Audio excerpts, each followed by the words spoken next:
Ladies and gentlemen, please welcome to the stage Andrew Gaffney, publisher of Demand Gen Report.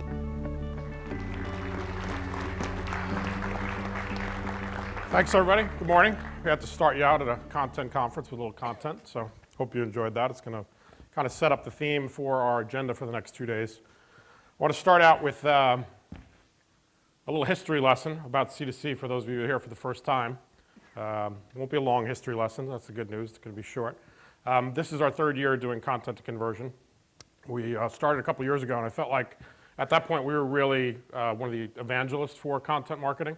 It was a relatively new discipline for marketers at the time. So when we did our first conference, my theme, for those of you that may not know, my pug nose didn't give me away. I come from an Irish background. So I tie that into sort of my theme and my approach to where I think we are from a content marketing standpoint. And in that first year, I talked a lot about the importance of storytelling, and I related that back to my upbringing in sort of Irish traditions. At family parties for me growing up in an Irish household, I had uncles that would be at a party and they'd tell jokes and tell stories, and they would draw a crowd. I mean, they were the most popular guys at parties. So I related that back to, as content marketers, it's really important that you can tell that story, that you make your brand cool and fun, the one people want to hang around. So the interesting thing about that, though, is I think as we looked at how content started to evolve, the breakdown and just the telling part, being a storyteller is one aspect of it. But I think what we get in the habit of as content marketers is just when you're cranking it out too much and you're not thinking about, is it a conversation, is it compelling? So in this beautiful venue here, in the spirit of playwrights, I quote from Oscar Wilde, who's also Irish, and I think some of the breakdown here is if you're producing so much that you're not really even buying into it yourself, or you're not even clear what your own messaging is about. So I think what you're going to hear about the next couple of days is, not only just doing that telling, but also listening. Content, when done well, is really a conversation, and I think where we're heading from an interactive standpoint is a lot about using content for engagement, being able to learn more about your audience through the content, what their interests are. So again, just sticking with Oscar Wilde here, really looking at the importance of listening. And we talked about that in the second year of our Content to Conversion conference, that you want to make that more of a conversation. And there are a lot of tools out there now that can help you listen. One of our clients that we work with on our Content for Demand side, Christine Elliott, one of the speakers that's going to be here with Crow Horwath. I was at another speaking session with Christine last week, and she showed a really basic thing on one of their landing pages that they ask, was this content valuable for you? And I mean, one of the things about landing pages, we talk about a lot in Demand Gen Report, your forms, you want to make sure you limit your forms so people get used to just me asking you 5 questions really quickly, but asking that basic question, was this valuable to you? And having a comment box where, she shared some of the comments people had and said, it would have been great if it did this. So make sure you're thinking about some of those basic things and utilizing all the tools that you can for listening. So the other thing that I wanted to tie back to this year for sort of my Irish heritage was the concept of Irish wisdom. And whether it's wisdom or rhetoric, I mean, in my household, my grandmother in particular had an expression for everything. You'd come in from playing in the rain and she'd have some expression of, not wearing your socks in the rain. But I think Irish people, and she always had a couple of pearls of wisdom where after I thought about it for a while, I'm like, well, that does make some sense. And as I've gotten older, they make some sense. So I think the other concept for content is thinking about what kind of wisdom you can gain from content. And you'll hear over the next couple of days a lot of talk about measurement. And measurement from a marketing standpoint, I think traditionally has been ROI based. I want to measure so that I can go back to my boardroom. I want to measure so that I can show what kind of impact I've had. I think what you should be thinking about over the next couple of days is measurement is also engagement, that you're learning, you're measuring, you're gathering intelligence about what your content is really valuable, what kind of interest your audience has, and making sure you're using that for campaigns going forward. And I think the last one, this last little pearl here, is really important and relevant for content as well. So to bring that all back more succinctly to content strategy, I want to share with you some quick data points. Every year, Demand Gen Report does a content preferences study where we're trying to just track what kind of shifts in behavior there are. We spend a lot of time as marketers, again, looking outward, and I think it's really important to find out what people are saying they're looking for. So this is sort of validation for you. I mean, I'm assuming most of you here, you've made the time out of your schedule that you're a believer in content marketing. But for those of you that are newer to it or feel like you still have to sell it up, some of these points that really just show how important it is in terms of content. So about 3/4 of the buyers are now saying how important it is. We also do a B2B buyer study, a significant competitive lever in terms of which vendor you chose. How did that engagement process go? And I think the early days of content marketing was about using it as a lead gen tool. So, okay, if I have a really cool white paper or if I invite people to a webinar, will they come? Will they fill out a form? Then can I dump that over the sales team? And is it a new name for us? But I think what people are really getting smarter about and what buyers are telling us is content was important to me all along the journey. The brands that do a really good job not only held that first webinar on a topic I was interested in, but they followed up with me in a relevant way. And the next thing I got from them was interesting, and the next thing after that was interesting. And then I was ready, and I felt like I was educated and ready to talk to a salesperson. And that's what I think you want to be thinking about from a content strategy standpoint as you go forward. Another, some of the other validating points from a B2B buyer standpoint is they're waiting longer to engage with your brand. They're doing more digital behavior where they're learning on their own. So before they're actually, a couple of years ago, I think the first step might have been to talk with a salesperson and see what they had to say about your space and your brand. Now that's not happening till much later. So your content is serving as that first wave of engagement. So all of these, again, I think are validating points and look at the sort of the new role of content. I think that sets the stage. But some of the other important behavioral things that I think we all should start to apply to our content strategy is the user experience. So this is, again, from our brand new content preferences study, and 86% said that they're now accessing content on a mobile device.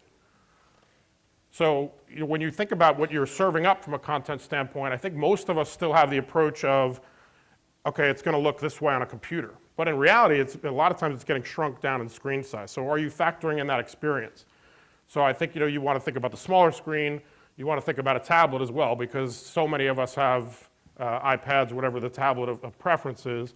That changes the way you experience content as well. I mean, if you think about the experience on an iPad versus on a Mac or a PC, you're scrolling, you're touching, you're wanting to interact with that content. And I think that changes the game. Because if you think about it in a more flat experience, okay, I'm going to read this and I'm going to see if it's valuable, and I'm in that mode. When you're on an iPad, you're thinking multitasking. You're thinking you want to engage, and I think that's how we've got to start thinking differently about content. 85% said that they really require that content is going to be mobile optimized, that you should have factored that in as a marketer. So if you're not, and I think we do content for a living, we don't do a good enough job of this, so I would guess most of the folks in the audience can think more about it as well. The other little Irish coin there, I had say it as short as possible, is really becoming more important. 95% are telling you that, telling you they prefer shorter formats. We've had a lot of success in our content marketing services division where we're looking at checklists and Q&As, anything that feels like you can give it to me in a more concise manner. Yeah, I need a white paper. Yeah, I might download an ebook and come to your webinar, but can you tell me something quicker? And whatever the promise is. I mean, we see so much success around things that are 5 steps to or 7 keys to, because it gives you a promise. You know, as I'm going to engage with this, okay, that's what you're telling me you're going to deliver, and you better, but is there ways you can do it quicker? Interactive is another huge thing. I mean, I think the video we opened with, we're seeing much more of our disciplines start to shift to that. It goes along with the idea of being shorter, but can you tell me that story in a way that's interactive? Tell me, can I view it? Again, I think, we're going to break out how younger people consume content versus middle-aged like myself or even older, but I'm guessing, and I think we can make the assumption that younger audiences are used to viewing content. They're used to, can I see it in a digital way? Do I have to read the whole paper? So I think this is another thing that as a discipline, as a strategy standpoint, you absolutely have to factor in. So this kind of sums up, I think, some of the changes that I talked about earlier. A couple of other things to take away, and I think some of these are fairly no-brainers, but don't overload it. I think a lot of people that we work with for the first time, the idea is, okay, if we're going to write a white paper, our product marketing team wants us to say 30 or 40 different things. Wait a minute, we got to add a sidebar because our CEO wants to add something else, and we need to add 5 case studies to that. Before you're done, you got a 20-page white paper.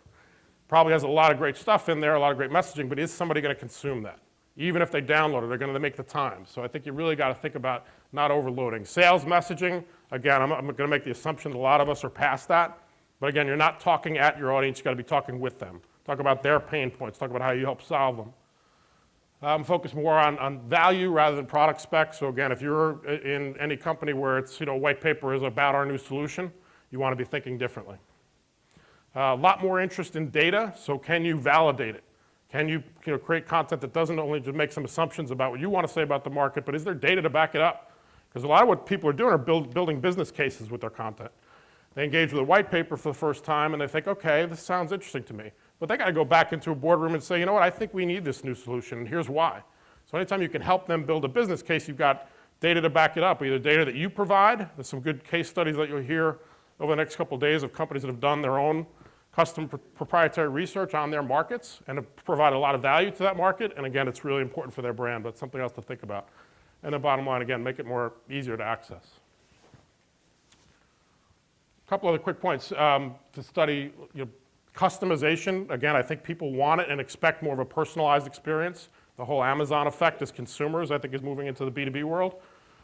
So 56% of the people we surveyed in the content preferences study said that they would like to see content by business role. So if I'm a CFO, can you talk to me as a CFO? Or do I have to read the same content that you created for my CIO? A lot of work, I understand, as a content marketer, but it's important that that's what they're asking for. Also asking for it organized by vertical and industry. So are you doing that? Can you present it that way on your website? I think, again, it's a lot of things that you want to keep in mind. So the other aspect is, I talked about content as a conversation, the whole theme of our event. I think, the other shift that we've seen over the 3-year period here is we're focusing a lot more on conversion. Some of the themes of the sessions that you'll see over the next couple of days, moving the needle with content, measuring content. I think, the expectation is there of what impact is it having on our engagement with our customers and prospects. And the other aspect of it, I think that's really a game changer for social is how content is shared after it's done. And I think that, again, is a real validation of how good was it in the first place. Because not only did I take the time to read it, but am I going to pass it along? So some interesting stats that we saw, 73% said they get more of their content through social networks. If you're not doing a good job with that, it's a huge opportunity. 53% of buyers said they rely more on peer recommendations. The whole peer influence thing is huge now. So if you're not building that into part of your strategy, again, another really big missed opportunity.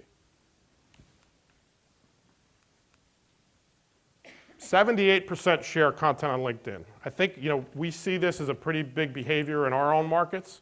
People are living, on LinkedIn more. I think it's becoming a really important platform.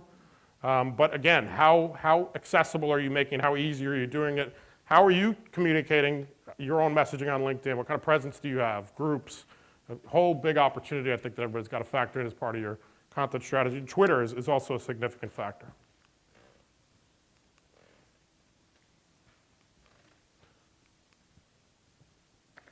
All right, so that gives you sort of a strategy. Again, we've got great sessions over the next couple of days. Again, I think a lot more focus that will help you with content strategy, a lot that'll help you, build it out, how you apply it, how you measure it from a conversion standpoint. A couple of housekeeping items I want to cover quickly. Read most of these. Hopefully, if you're active on social, please use our hashtag, which is C2C14. You can also track what kind of conversations are going on there. We do have a demo zone outside. I want to thank all of our sponsors that help us bring this content to you. See them. There's a lot of cool solutions out there that'll help you apply a lot of the things that I already talked about this morning. How you make it more interactive, there's solutions for that. We did spend a lot of time really trying to have a good mix of solution providers, so I really encourage you to take the time to engage with them. This is a brand new facility. As you see, it's only a couple of years old, and they produce plays here. It's really focused on playwrights, cool venue, but they ask that you respect to keep the food in the outside area. There is free wireless, so again, it should be easy for you to stay in touch and stay active on social. There's no password needed for that as well. There are 3 tracks this year as part of the event. We added a content track specifically about demand gen as well as sales enablement. You can see the specific theaters where you can follow those tracks, and you should have an agenda where you can be able to move along and follow what applies to you. Again, thank you to our sponsors. We wouldn't be able to do this without them. We feel like we put on a pretty high-end event, and they help us do that. I think you'll see the experience over the next couple of days. You should get great food. You should get all the service you need. I want to thank our team as well as our sponsors. If you do have a good experience here, please try to find Dana, Christy, some of the other folks on our team. Thank them. If you don't have a good experience, I guess find me and let me know what the problem is. Companion app, obviously we're hopefully practicing what we're preaching here, that you can experience all this on mobile, so you don't have to go with paper and pen. And we also ask you to give feedback on the mobile app as well. We have surveys, so instead of handing out surveys, we'd love it if you gave feedback right on the mobile app. We encourage you to do so. Because again, in that listening mode, we want to know what you're thinking as well. Next year, we're adding a new venue, new event. We're going to be heading west. Those of you that are based here in the east, you know what a brutal winter we had, so we're all particularly excited about heading to Scottsdale next year. We hope you can join us. We've gotten great feedback on that so far. So that's the end of my intro. Again, I'll be encouraged to have more conversations with you about this over the next couple of days, and I think there's a lot of great sessions that you'll definitely enjoy.